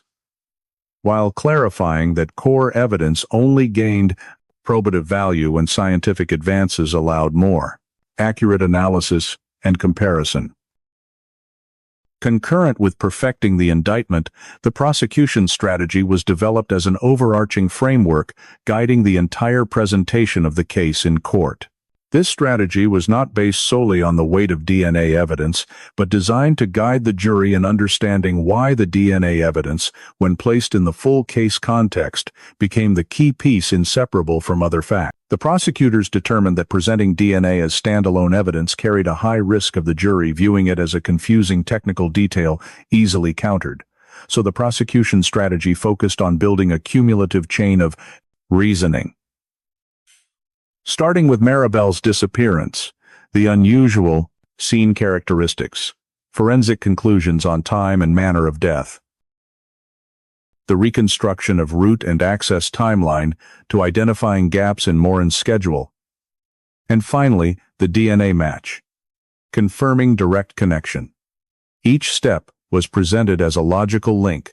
This strategy also aimed to explain to the jury that the case remained unsolved for years, not due to lack of leads, but because those leads could not be legally and scientifically connected until modern methods emerged. Additionally, the prosecution strategy had to account for the jury's psychology in an old case with faded witness memories and much circumstantial data, so the presentation was designed to avoid information overload, focusing on high probative key points while clearly explaining evidence, connections to prevent a sense of fragmentation or speculation. Concurrent with building the accusatory strategy, preparation for countering defense arguments was conducted proactively and in detail.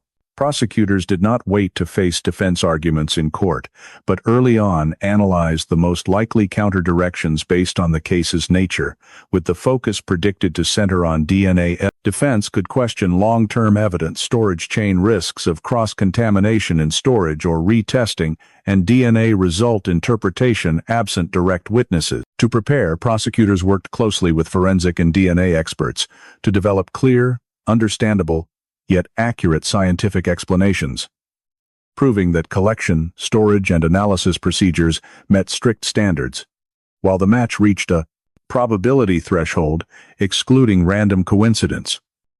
Beyond DNA, prosecutors prepared counters to arguments weakening circumstantial facts, such as claiming Morin's schedule gap insufficient for access conclusion or geographic factors merely speculative. These were addressed by emphasizing the overall case picture's consistency, where individual elements might not convince alone, but combined formed an undeniable logical chain. Throughout, legal risk assessment was continuously performed as an inseparable part of perfecting the prosecution file. Prosecutors and legal advisors examined the entire file from a risk perspective, identifying contentious points, gaps open to adverse interpretation, and elements potentially confusing the jury. Risks arose not only from scientific evidence, but from story presentation, as a multi-decade case, with varied investigative phases, could easily become complex and hard to follow. Thus, the prosecution file was refined multiple times to balance completeness and clarity, ensuring each argument was supported by specific evidence and presented in an risk assessment also included considering whether certain evidence valuable investigatively but potentially contentious or diluting focus in court should be excluded or de-emphasized, as the ultimate goal was not to display the entire investigation, but to prove the charge convincingly and legally. In this context, prosecutors adhered to a core principle. The case's strength lay not in evidence quantity, but in quality and logical interconnection. As the prosecution file neared completion, it was no longer a scattered collection of investigative documents, but a complete legal structure, where each piece of evidence had a clear place, and each conclusion was supported by data science. The thorough preparation in this phase reflected the understanding that a cold case is not truly resolved in the investigation room, but only when it stands before the court, where every assumption is challenged and every conclusion faces the strictest scrutiny. And at this point, the prosecution file in the Maribel Knox case reached readiness not just to charge Caleb Morin, but to do so fairly rigorously and in line with the justice system's core values, laying a solid foundation for the upcoming trial. Built on the perfected and risk-assessed prosecution file, the trial of the Maribel Knox case officially began as the convergence point of a nearly 3-decade process where all evidence, analysis, and hypotheses, once confined to closed investigation, were brought before the public and subjected to procedural scrutiny. The prosecution opened by presenting evidence in a designed order, allowing the jury to follow coherently, starting with Maribel's disappearance, unusual characteristics of the body recovery scene, autopsy conclusions to route, reconstruction, and access timeline.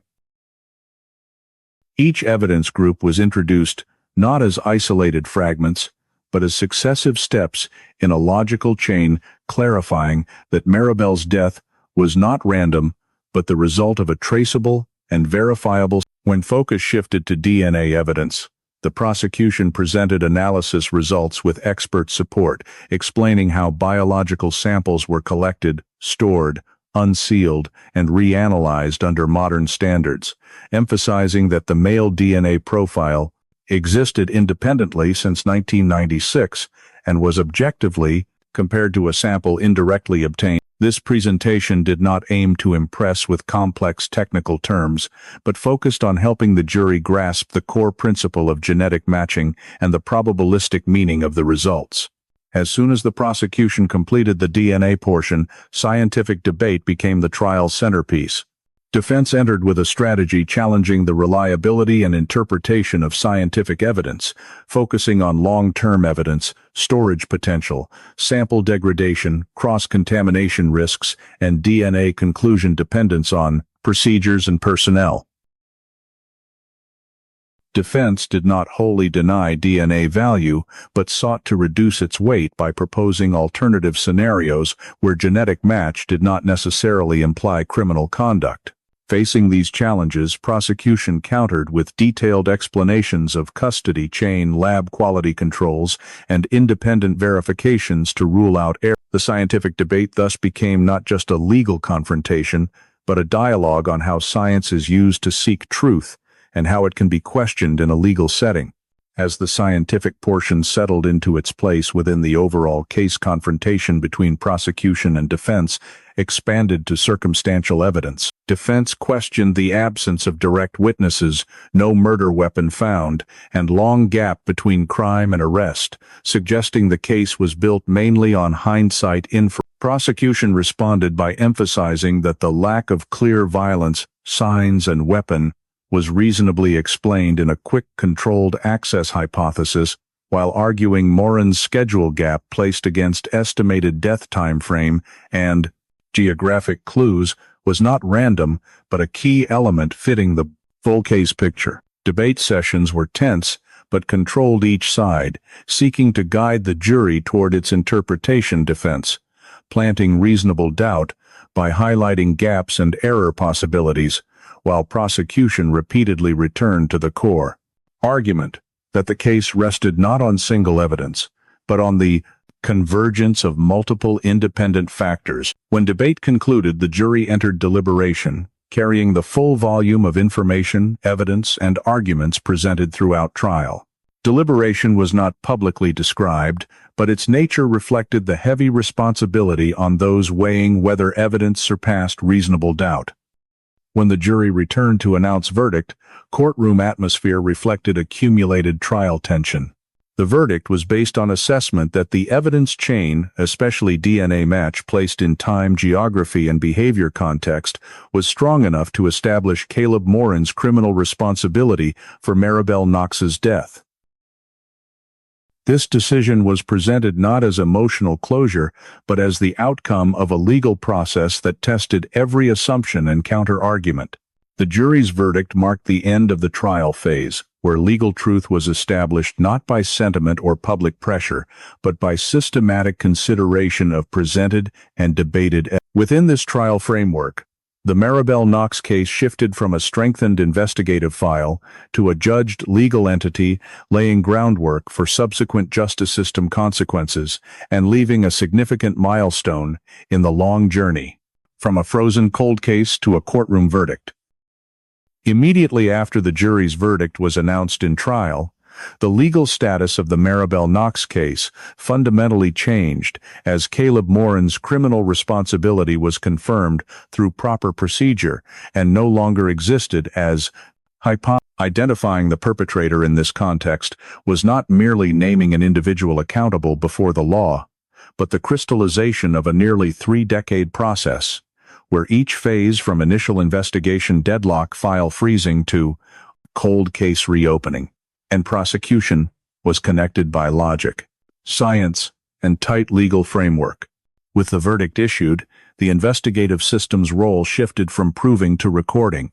The case file was updated as legally resolved perpetrator identity, established not by inference, but by legally binding conclusion, allowing authorities to close the cold case file. Closing did not mean erasing or shelving a past story, but an administrative act, reflecting that all active investigative obligations were fulfilled and the case's central questions had official answers. Documents were reorganized under closed status, evidence stored under post-trial regime, and the entire 19962 trial process recorded as a continuous chain in the closing the Maribel Knox cold case thus was not a new silence, but the end of a prolonged one where truth was clarified by tools previously unavailable.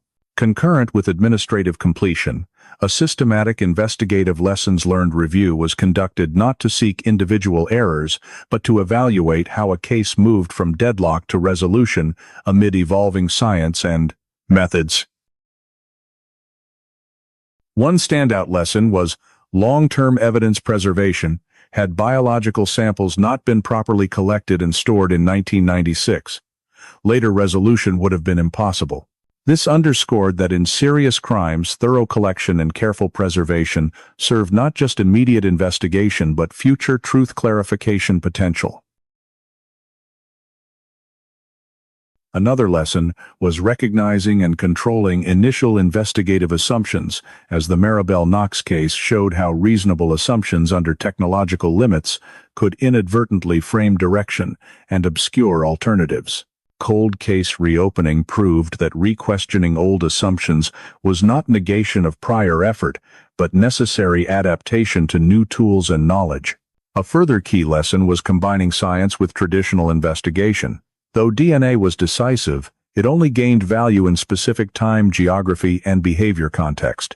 Without route reconstruction, access timeline, and suspect schedule, a matching DNA profile alone could hardly form a complete accusatory argument.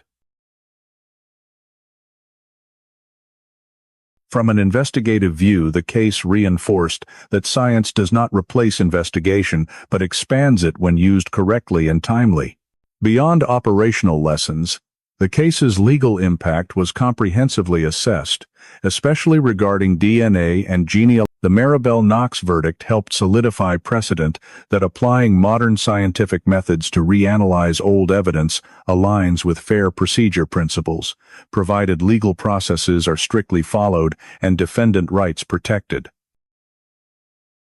This holds major significance for handling other cold cases, affirming that scientific progress does not weaken rule of law, but can integrate into existing legal framework to serve truth clarification. The case also highlighted early and ongoing legal risk assessment, from file reopening to prosecution, to prevent procedural gaps from overshadowing evidence value. Looking back, closing the Maribel Knox case was not seen as mere ending but completion of a judicial circle, where a case once frozen by era limitations was finally resolved through persistence, caution, and readiness to. The case's impact extended beyond Morin's sentence to how law enforcement views responsibility toward unsolved files. Deadlock does not mean permanent forgetting. As long as evidence is preserved, files maintained and review, possibility upheld. Within legal framework, the case became proof that the justice system can adapt over time without losing. When all procedures were completed and the file officially closed, the Maribel Knox case no longer existed as an unsolved cold case, but as a complete investigation prosecution precedent, where truth was established not by one breakthrough moment, but by persistent accumulation of science logic and law over years. And in that accumulation, the case closed, not in silence, but with a conclusion, carrying legal weight and lasting value for criminal investigation. The Maribel Knox story illustrates a very real-world reality in America today. Danger doesn't come from the places we think. Maribel left the strip mall after her shift like any other day, taking her usual route, but a short interruption and a hidden spot behind the commercial area were enough to turn a normal evening into tragedy. The first lesson is to treat getting home safely as an intentional process. Share your schedule. Enable real-time location, sharing with loved ones, Agree on check-in points, for example, 10-15 minutes after leaving work, and use specific meetup spots instead of vague on my way. In this case, the family called around before reporting to police. Today, if a loved one, especially a minor, is off schedule, report early and provide clear last-seen details, like Feldman had to reconstruct time, leaving work usual route, possible turn-off points. The second lesson is, don't ignore small details. The first personal items found along the route signaled interruption in real life. If you see belongings dropped in an odd spot, take photos, note coordinates, leave the scene untouched, and to report immediately. The third lesson concerns modern justice. The case was only solved when evidence was preserved, DNA reanalyzed, and genetic genealogy used to narrow. That reminds us, in a fast-evolving tech society like America's, to retain records, evidence, and data, home, car cameras, location history, emails, transactions for at least a reasonable long period, because what seems unusable today could be tomorrow's key. If you believe cases like Maribel Knox, remind us not to forget those left in the dark too long. Please subscribe to the channel so we can continue following cold cases brought to light through truth and science. Thank you for listening to the end, and see you in the next video, where a file thought forever silent will be reopened once